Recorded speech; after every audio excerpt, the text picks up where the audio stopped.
Assalomu alaykum hurmatli bog'bonlar. Mana bugun 26-yanvar 2026-yil. Anomal sovug'i ta'sirida zararlangan pista qurigani yo'q, lekin bu zararni bitirib olishga ancha ish bor. Mana o'zini postini ataylab tushirmaganmiz. Xo'p, yo'llardan chiqadiganlarga tegmaganman va mana bu pastdan chiqqani juda ham bizga kerakli bo'lgan shox. Xudo xolasa bu payvand qilinadigan pista.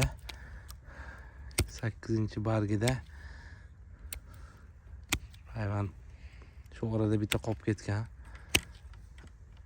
Hosila kirmagan 8-yil mana urug'dan ekilganini yomon jihat. Kim urug'dan ekmoqchi bo'lsa shunaqa holatlarga uchrashini aniq. Xo'p, nima qilamiz? Mayda shoxlarni olamizda. Mayda shoxlarni olamiz, bitta qoldirib, mana tevasida 3 ta shoxlagan ekan. Shunda bittasini qoldiramiz, shuni ham kesib qo'yamiz. Tanasi semirib turishi kerak.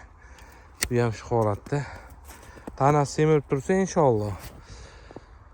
Bu yil nishona ko'rsatadi, lekin inshaalloh men o'ta yaxshi sortdan payvand qilib, bu hosil ko'rsatgani bilan keyinchalik menga kelajakda ziyon bo'lishi mumkin, qurib qolish ehtimoli bor. Men shunga bundan voz kechdim.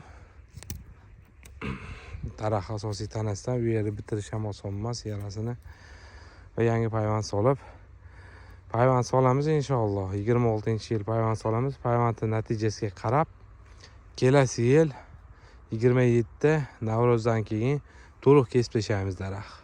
Sizlar bilan Alloh nasib qilsa inshaalloh Allohning oyati bilan ko'ramiz, o'sha kunlarga yetib olsak. Buni holatini ko'ramiz. Hozir bir qator shakl berib chiqyapman.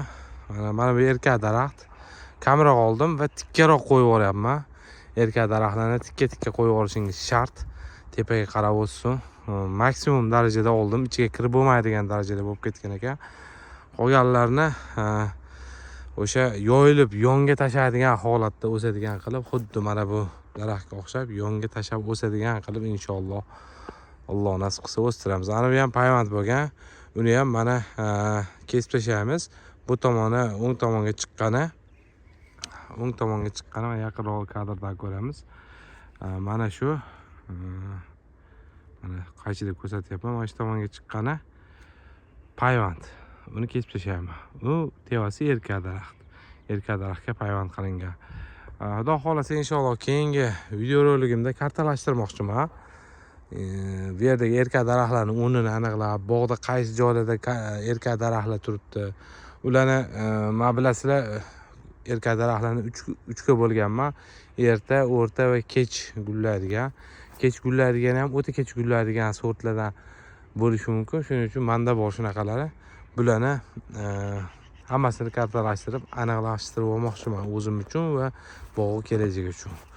Rahmat, qo'llab-quvvatlaganingiz uchun Alloh rozi bo'lsin. Bittadan like bosib qo'yasizlar. Mana shu holatda ishlayapmiz.